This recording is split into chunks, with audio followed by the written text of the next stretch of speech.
was a recording artist with a major record company. I was an artist, and I saw this advertisement, a newspaper and keyboard magazine, I think. And when I was in the studio, I saw this advertisement said, anyone compose music, engineer, graphic artist, and they just had an ad.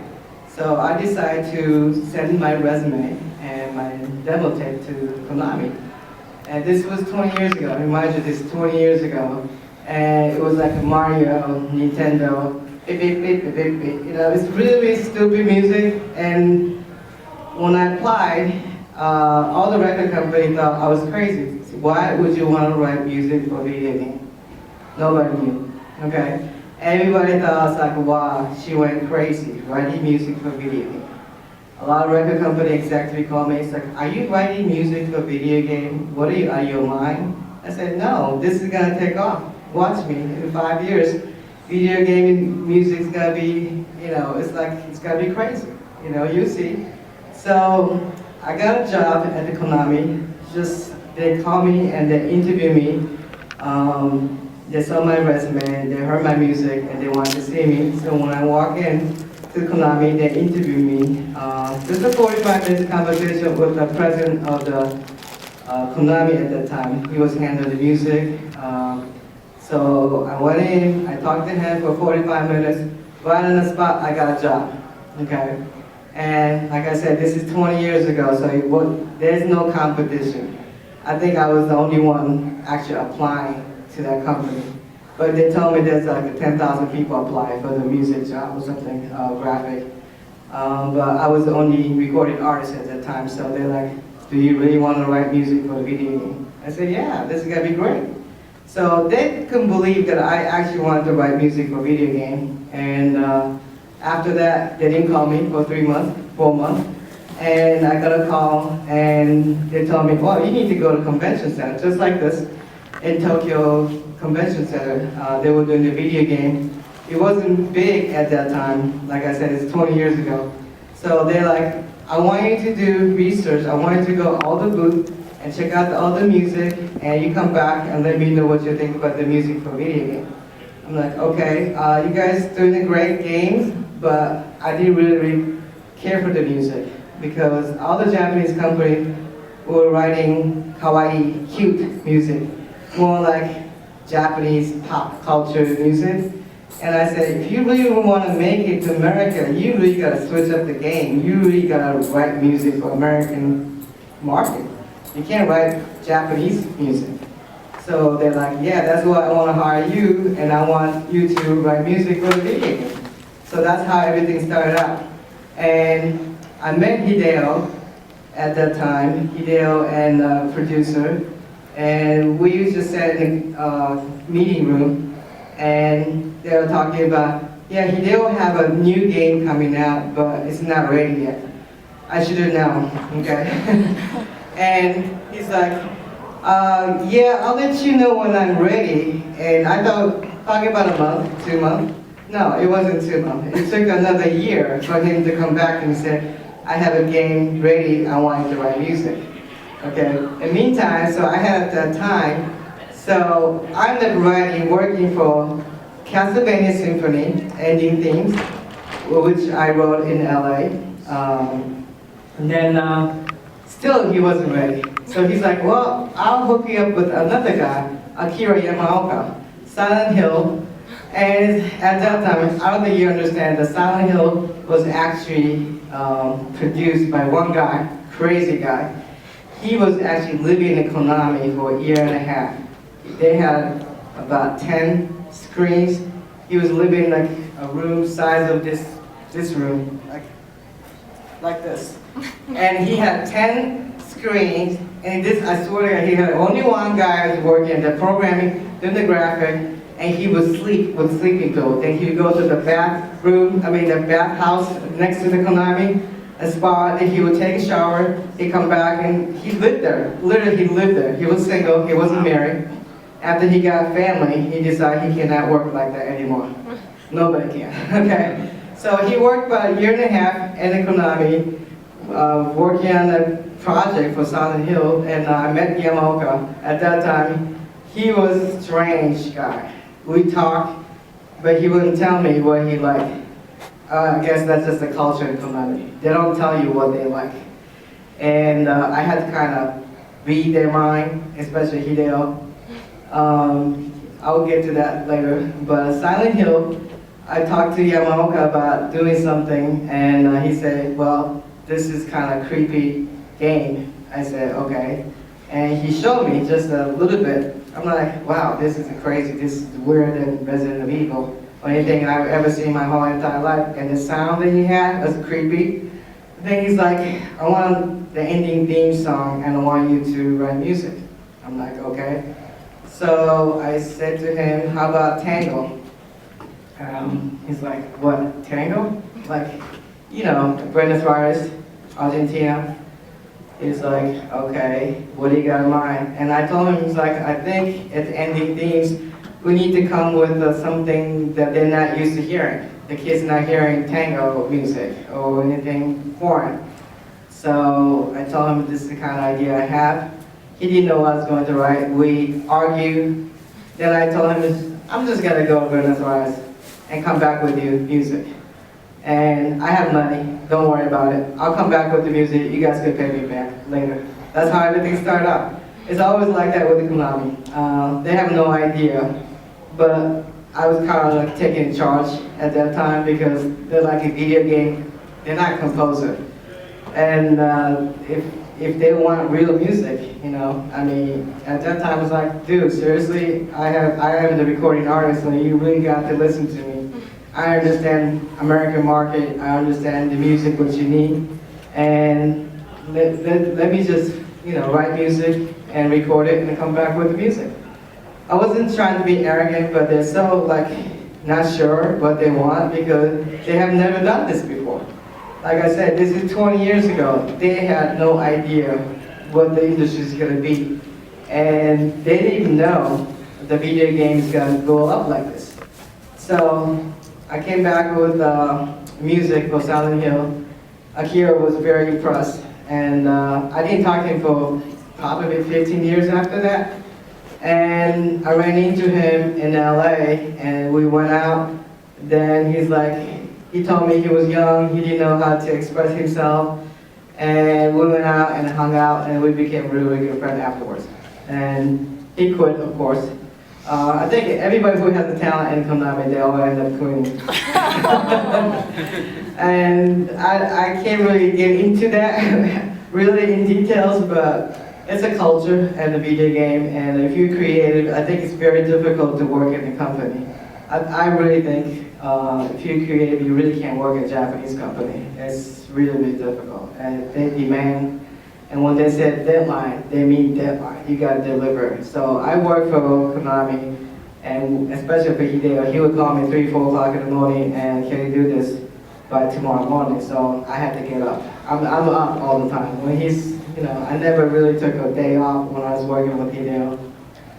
Working with Hideo was another story. That's a crazy story. He will give me an idea, especially the first one. Say, can you write something not in English, not in French, not in Spanish, not even Portuguese, Germany? I don't want to recognize the language.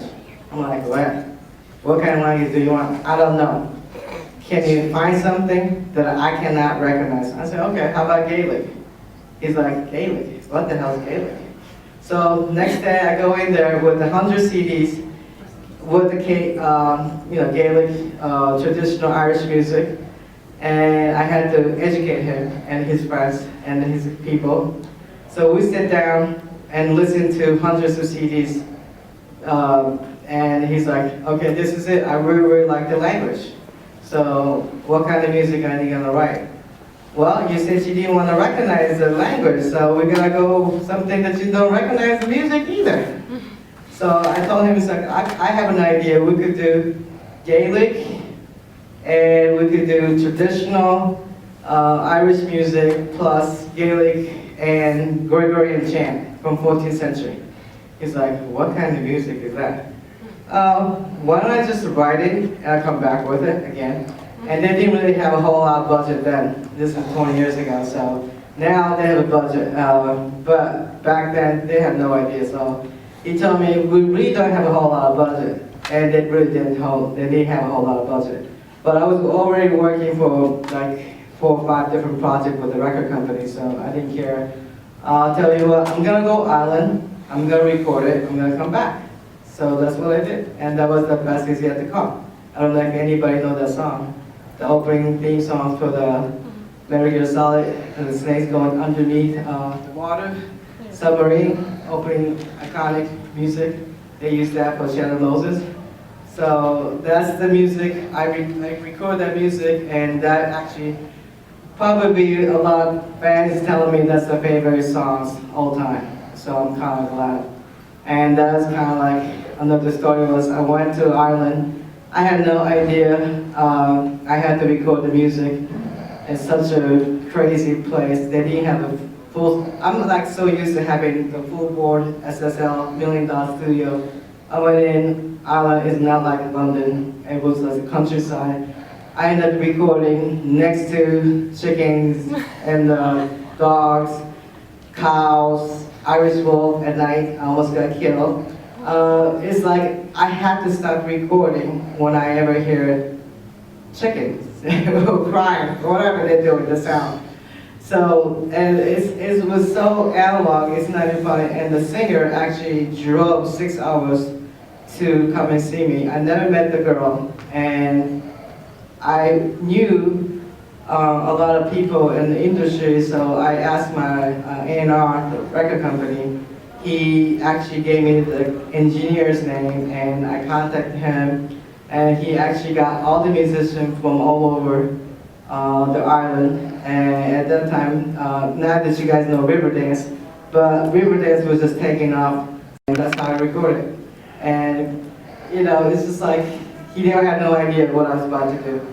So I recorded, and I ran out because I was translating English into Gaelic, and translators goes, "You don't have enough words." I'm like, "What do you mean?" So I had to go back to the hotel, and I didn't have my keyboard to write with. I went to traditional Irish music store. I got a recorder, and I went to the room, and I wrote the C section with the recorder. Da, da, da, da. So I had to write the whole entire section with my recorder. You know, I'm glad I had a training when I was a little kid. I could write music, any instrument, I think. So that's what I ended up doing in Ireland. I ended up recording with the recorder in a hotel. The very next day, I go in, I got a C-section. I got full songs now. So that's how the best is yet can come was made in Ireland and recorded. And I came back and I let Hideo hear the music. And he's like, wow, I never really thought that Gaelic is gonna be like this. He really liked it. He put that music in the iPod and he was listening to my music every day. And he actually listened to my music a lot. The one I did for Silent Hill, and I had done the beat version, which I never released it. And I actually do have a lot of music I never got released, and I got rejected by Hideo. I think a lot of people told me they want to hear a lot of my music. They got rejected by Hideo, so I think I got about hundreds of them. I might just come out and release that one of these days. All the music got rejected by Hideo because you like it. So, you know, that's how everything started out with. And working with the Kojima, I think a lot of people will be interested to know how is it like to work with the Kojima. Well, it's a hell.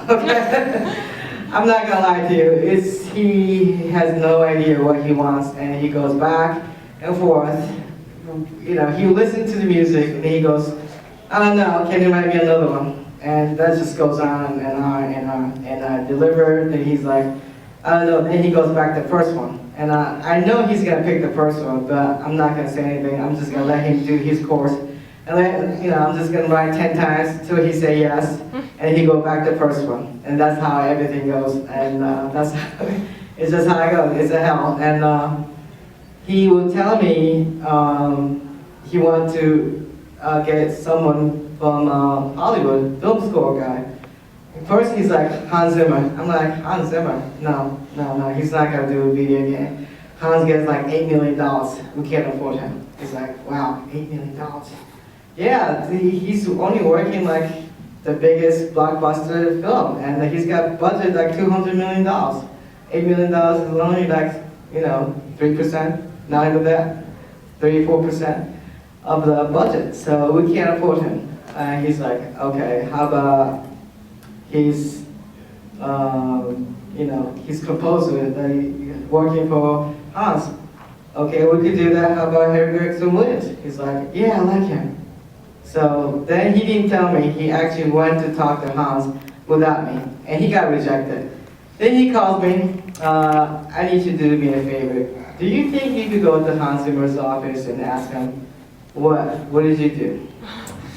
And well, I got rejected.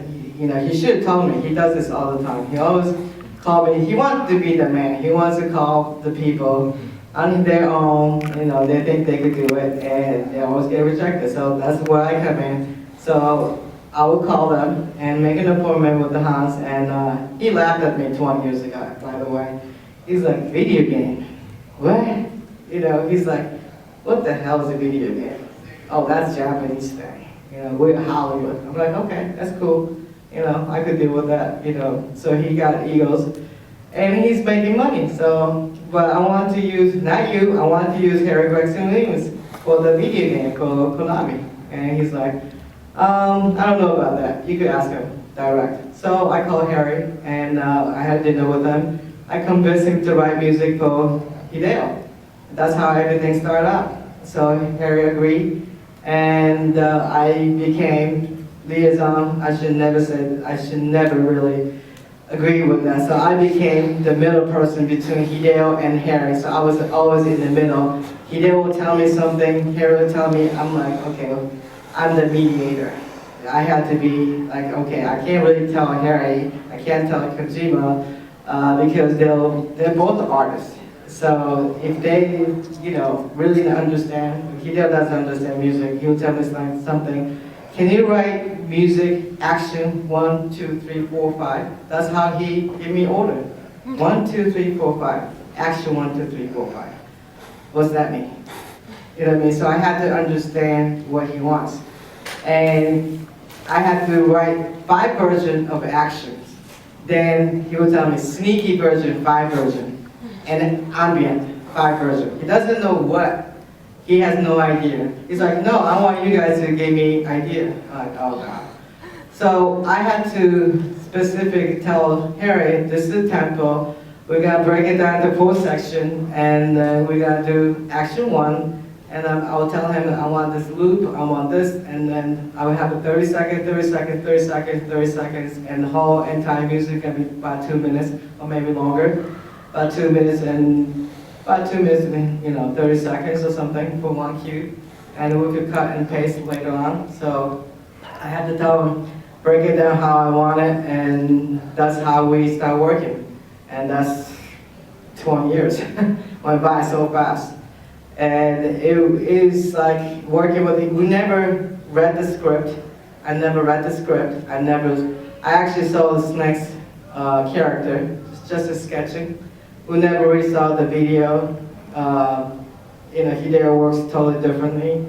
So when we give him the music, he gets inspired, and he changed his story, he changed his line, and he's like, oh, I think I could go from left to right with this, I think I could have a snake coming here, then we could have a different, another object coming here. Oh, I changed my mind. Like, what?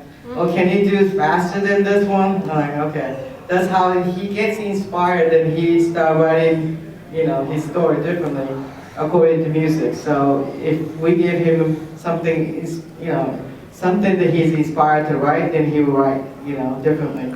And that's how we built the music. And we wrote the music, and actually wrote the music and actually developed a game like that. So it's kind of music was very important for him, because with the music, he actually changed the way to build and program video game.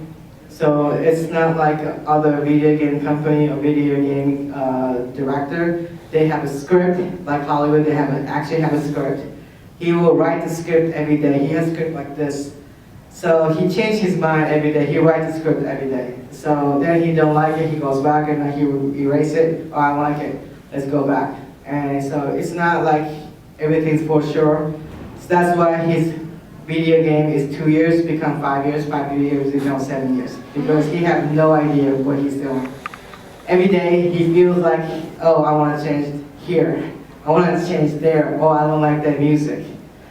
So you can imagine, there's no deadline for him. And there's no deadline for me either. So I had to be with him wherever, he decided, oh, I changed my mind. Okay, what do you want to do? It was just like that. So the first one, we had no idea. I mean, he had no idea. We were working with the 20 people production. Whole staff was only probably 20 people, 20, 30 people working on the first one. And at that time, 8-bit MSX, I don't know if anybody played that game. First one? Okay. They were really hardcore video game fan. Okay, I'm glad. And he was just trying to convert that and have different idea of making that into PlayStation.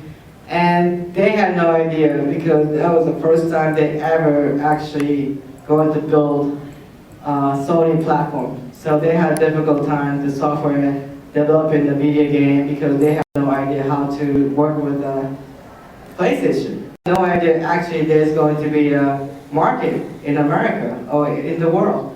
So when we made the Metal Gear Solid first one, he's like, oh, maybe we could sell it. No idea. And that one sold about 7 million copies. And he's like, wow, really? And I think he was shocked and more than anybody because he knew he had a fan, and in Japan, I think they only sold about 1 million. And it's like in Japan, I think at that time, only the guys, it's a guy's game, not the women, not the girls. And they didn't get the concept was kind of hard for Japanese people to understand. You don't really attack, it's kind of like you sneak up, I saw the guy with a cardboard box hiding. It's that kind of thing, It's a kind of different concept. You hide and you try to get,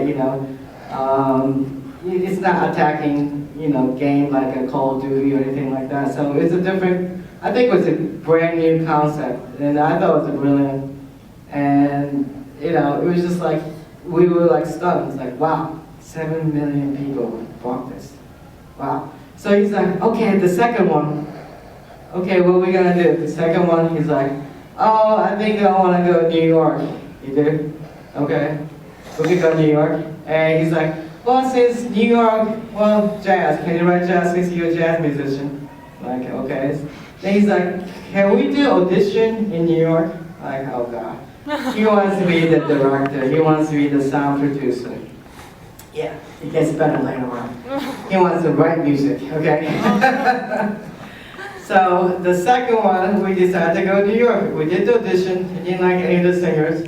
And we actually found one, my girlfriend. She was a Callaway. He actually liked her.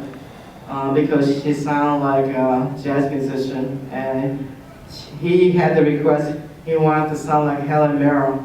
Helen Mirren, right now? Okay, we could get the Helen, no, he didn't like the original, real Helen Mirren. He wants somebody to sound like her, okay? So it's always like that. Hideo's like, no, I don't want an original person. I want something different, he doesn't know. So it's just like, every time he asks me to write something or find somebody who's gonna sound like this, I had to do some research. So I became more than a composer for Kojima. I was like more like consultant, negotiator, putting the budget together, oversees everything. So I'll get the budget, I'll hire the engineers, studio, orchestra, do the contract. So 90% of my music, or maybe 95% of my production work was dealing with the contract, negotiating, finding somebody that he liked. And I was just more than a composer all these years. And that's how I work with Hideo. Yeah, it's kind of crazy, right? Yeah, most of the time, I usually get hired, get the budget deadline, and write music, and that's it. I don't have to deal with in between. I don't have to babysit nobody, you know. And with the Hideo was just like a totally new experience, and I don't think I'm ever gonna work like that ever again. And now we have a totally different way of the. I think the video game kind of changed after 20 years. The AAA video game is no longer. I don't know. It's just like his concept. Maybe he still works. I'm not sure. I'm sure Metal Gear Solid fans probably gonna buy next one. Hopefully, and I hope the open world is going to be great for you guys. And I think the graphic is amazing. I wasn't involved in the beginning, but Konami and Hideo had the difference, and I had to kind of not get involved. So I had to. It's like, okay, you guys handle that. So I kind of left alone, and I'm not involved with that one.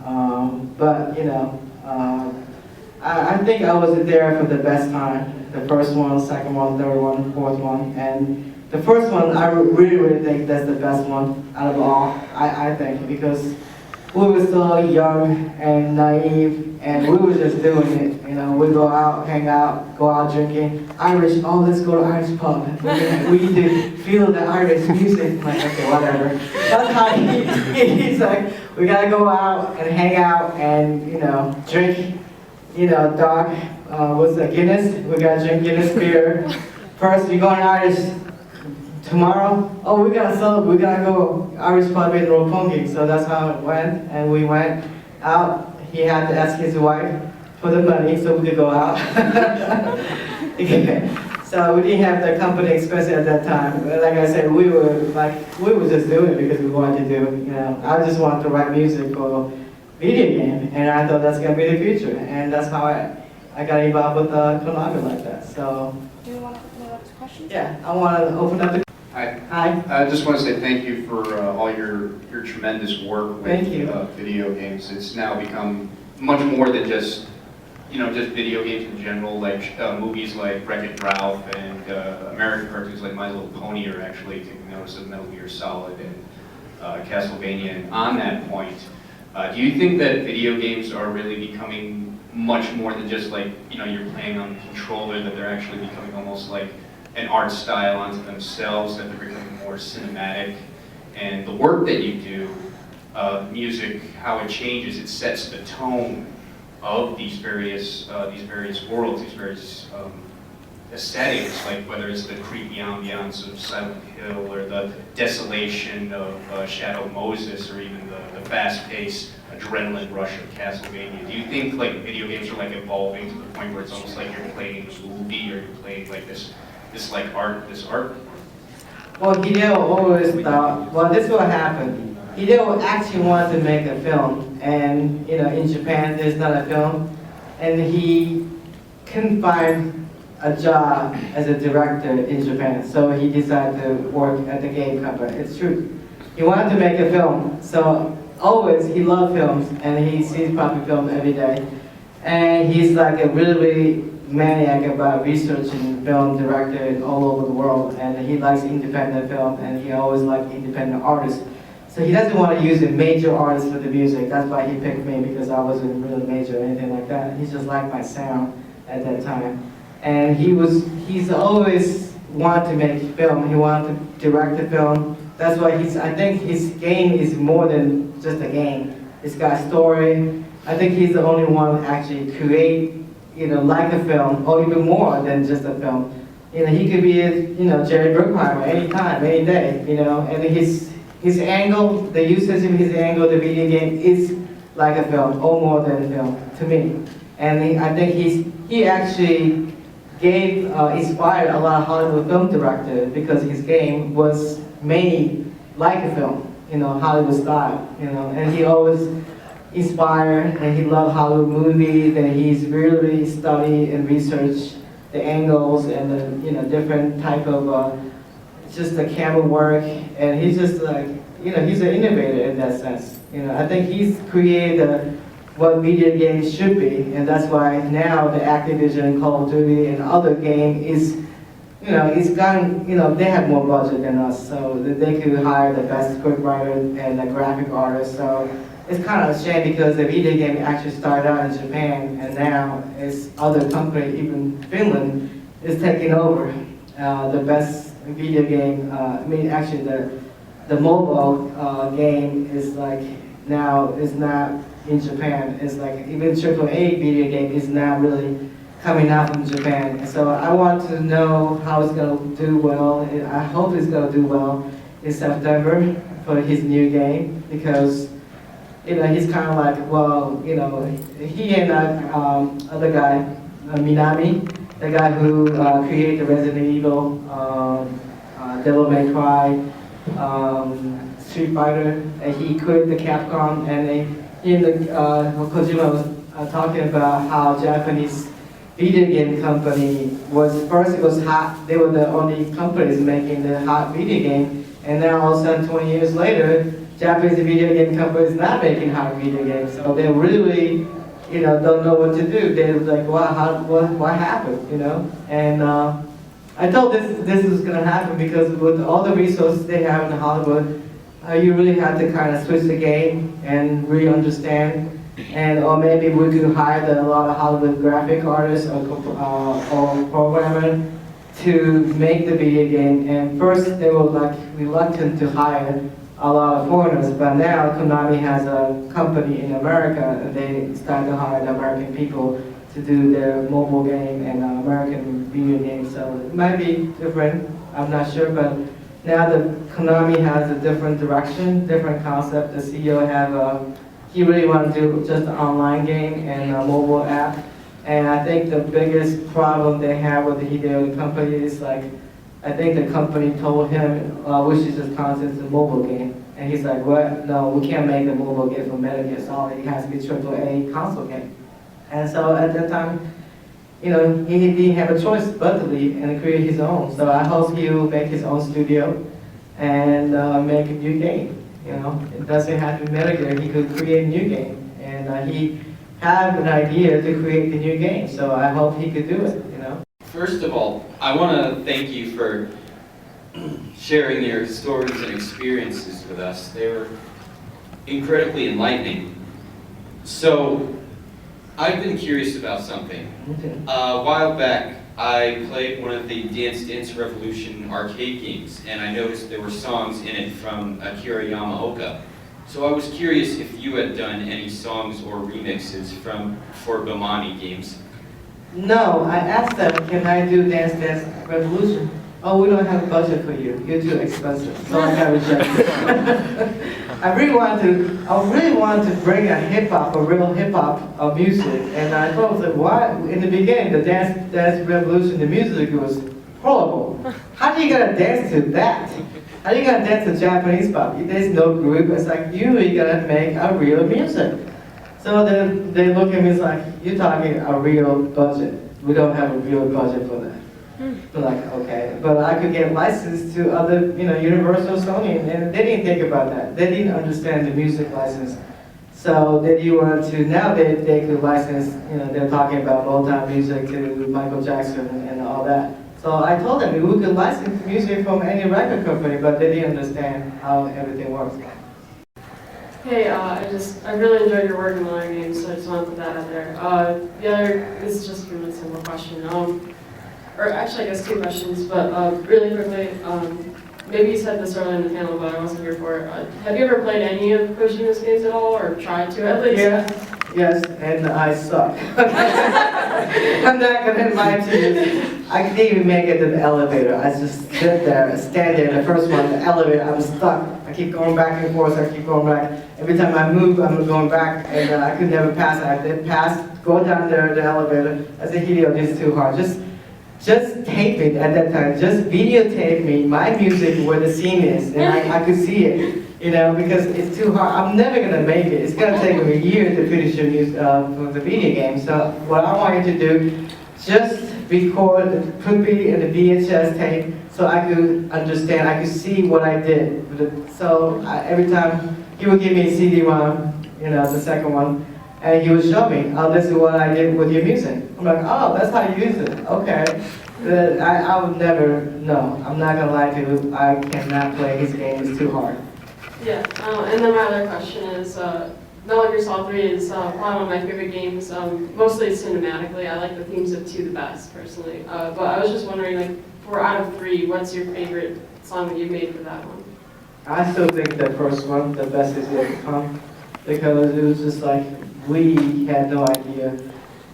You know, it was a challenge for us, and that was like a challenge for all of us, you know, and trying to make a video game and try to market in the world. That was the first, you know, PlayStation game he ever made, or it actually, I think Konami made the big AAA video game. So it was like, they had no idea, we had no idea how's it gonna, you know, do in America. So it was just like, we were kind of anticipated we might probably sell, but we had no idea, you know. So that was kind of like a, I don't know, it was just like, interesting time.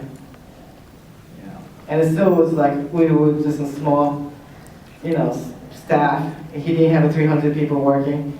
You know, after a while, he didn't have time to talk to me. He would have his producer, and another producer would talk to me. I had to talk to that producer, and that producer would talk to Hideo. So how are you going to communicate, you know? It's like it gets lost in translation, you know? So it was kind of hard for me to work with him, and the middle person is not Hideo, so they didn't understand, so they'll kind of translate my word to Hideo, and he'll take it differently. So it was, you know, after 3, it was difficult to work with him, because he had to handle 300 people, and he didn't have time to sit down and really go over the creative side, so it was kind of difficult.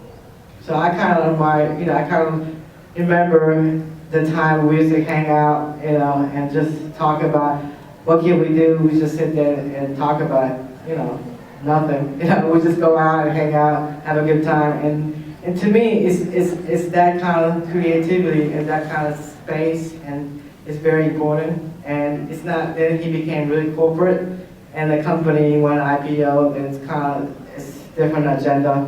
It's more money, profit, and how do you gonna make a profitable, you know, game?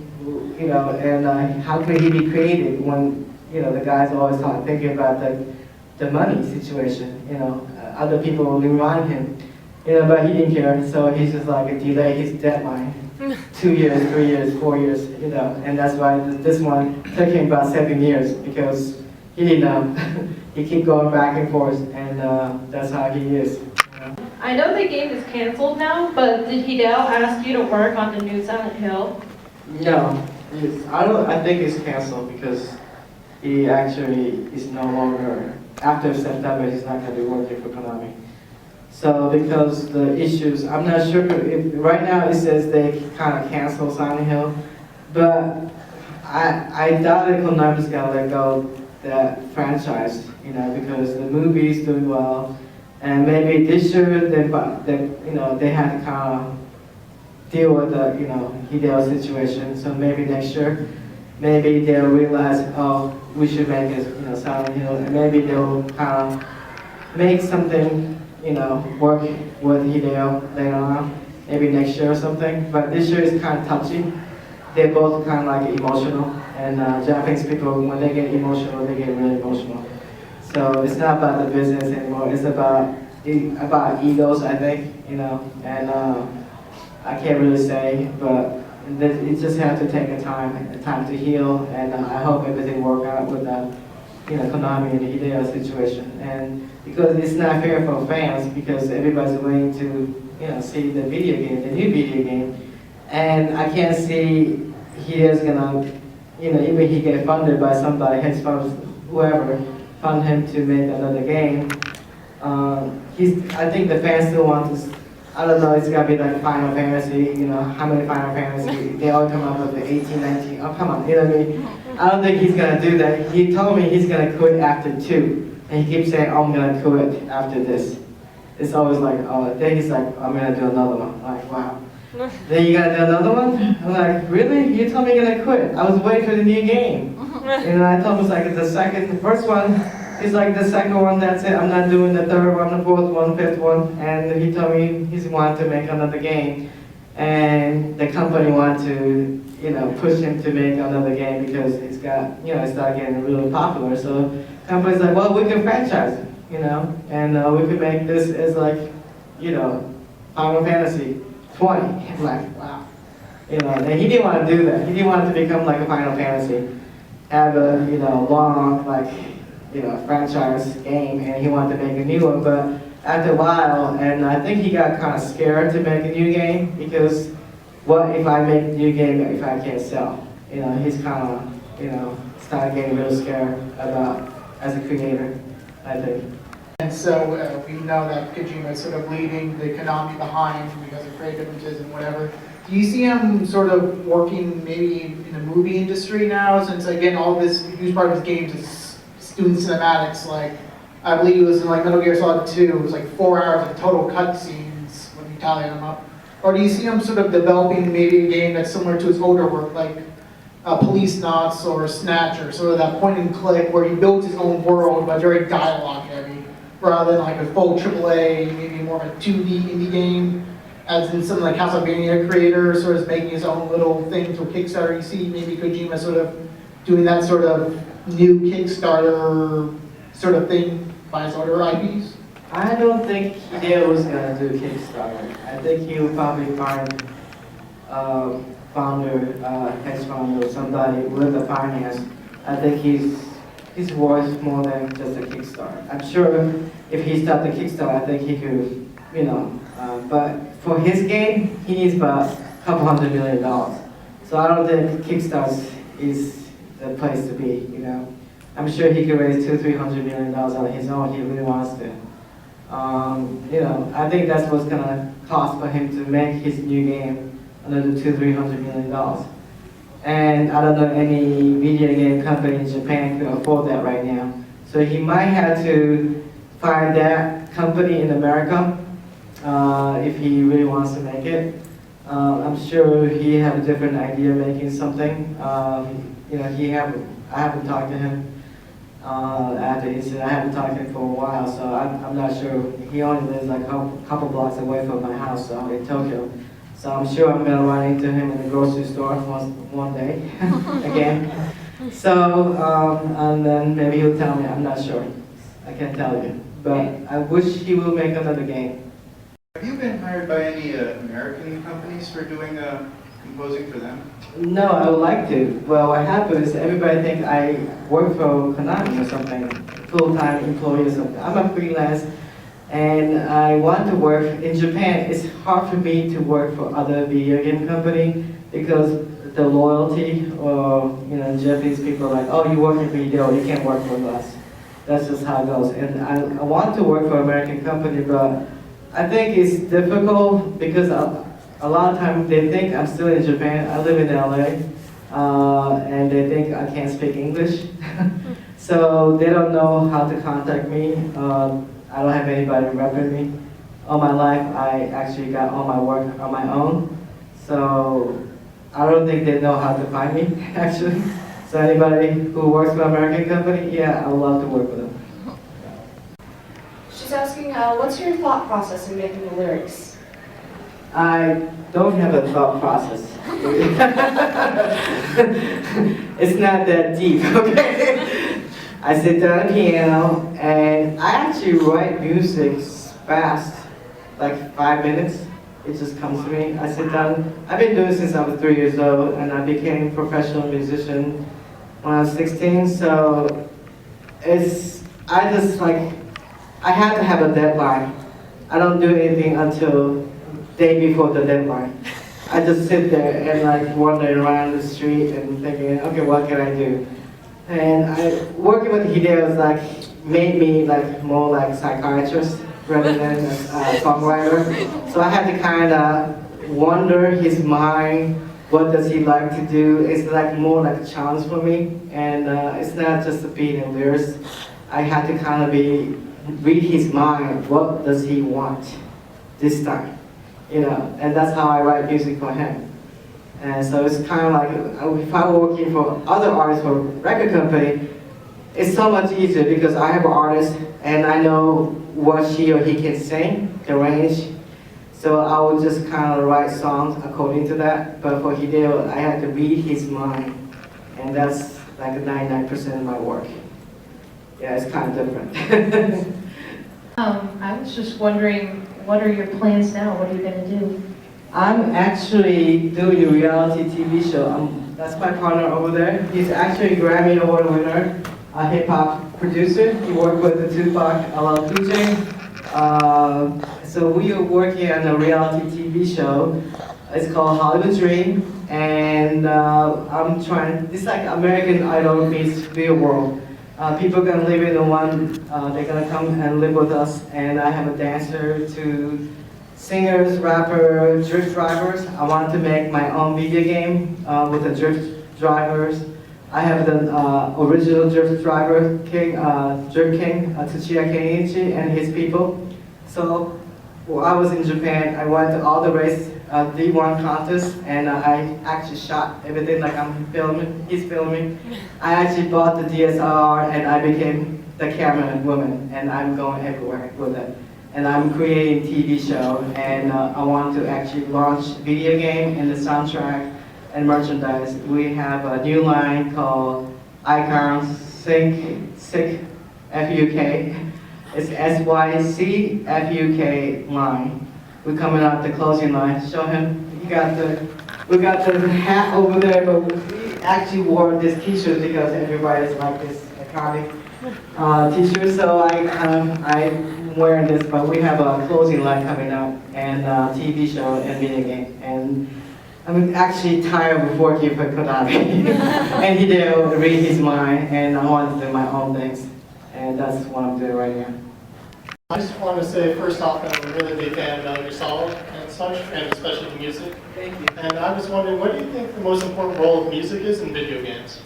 The music is just like a Hitchcock movie. I think music set the tone and the emotions. Without music, if you play the video game without sound, you're not gonna feel it. You're not gonna feel the horror, you're not gonna feel the excitement, you're not gonna feel the action, you're not gonna feel any of that. So without music, music is probably supports all the emotions for human. And you gotta have a great music. You gotta have music have to be driven to that emotion, whatever it sets the mood, you know. And Hitchcock made a mistake firing Bernard Herrmann after 17 films.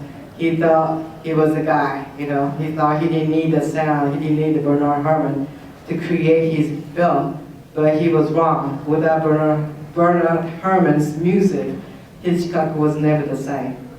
It was never the same, you know. After he let go of him, the film was never the same, you know. So I think, you know, for me, I think without good music, video games is I think because of perfection, and I was perfection, and he is crazy, was crazy, and I was crazy to come up with a different type of music.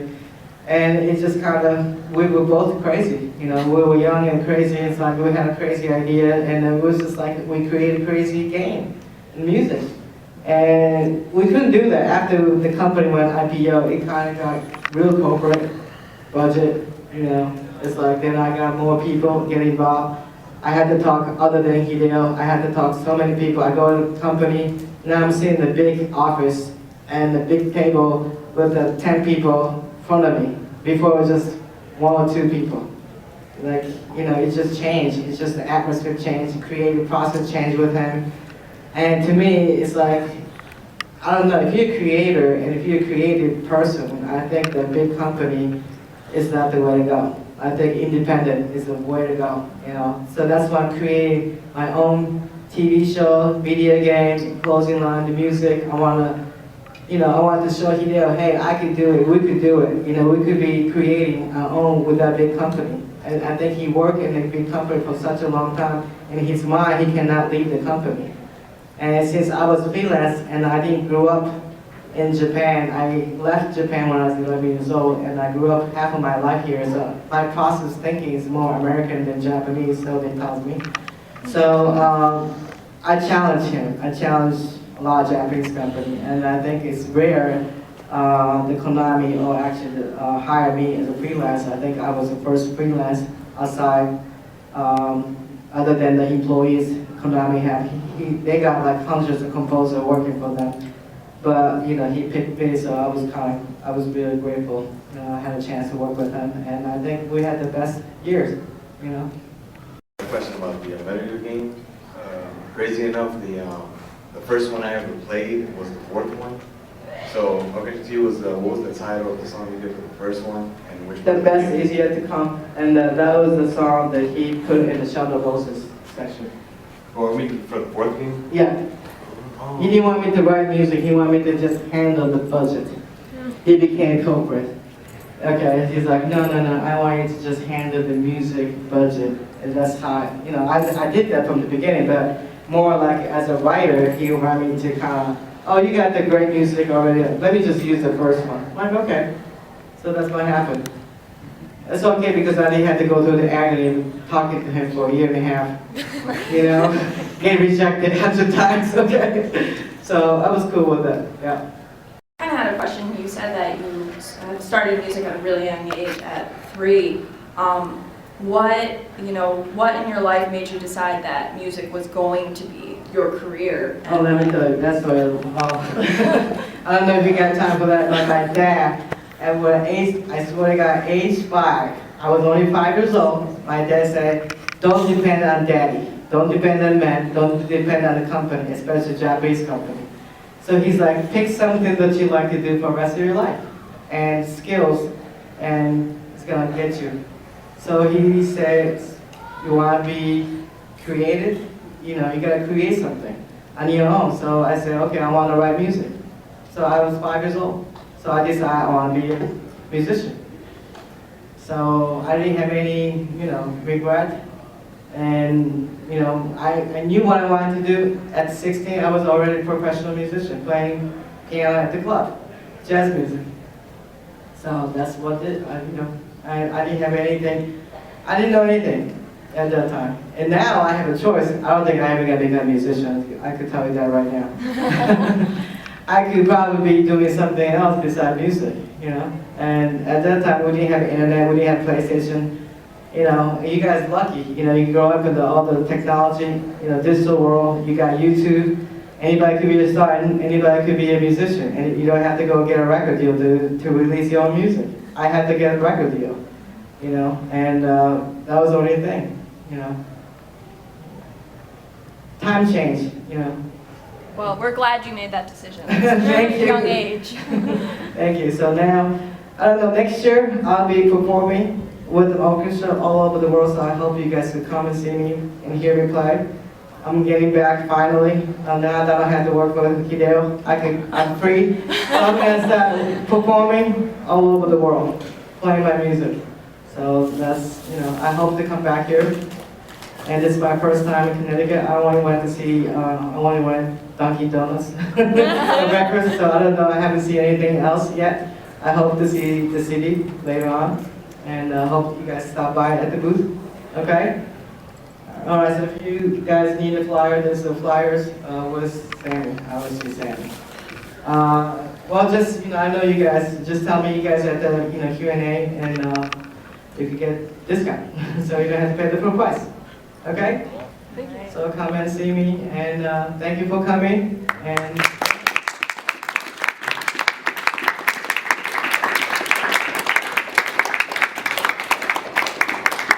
Flyers. don't you think this is cool? That's so awesome. I love it. I like just got at 10:30. I had to FedEx them. I should have had it yesterday, but they weren't ready. So I made this. I thought this is iconic instead of having the snake. I had a lot of stuff. I sold a lot of stuff. Can you do the video? Yep, recording right now. Yeah. She's my fan.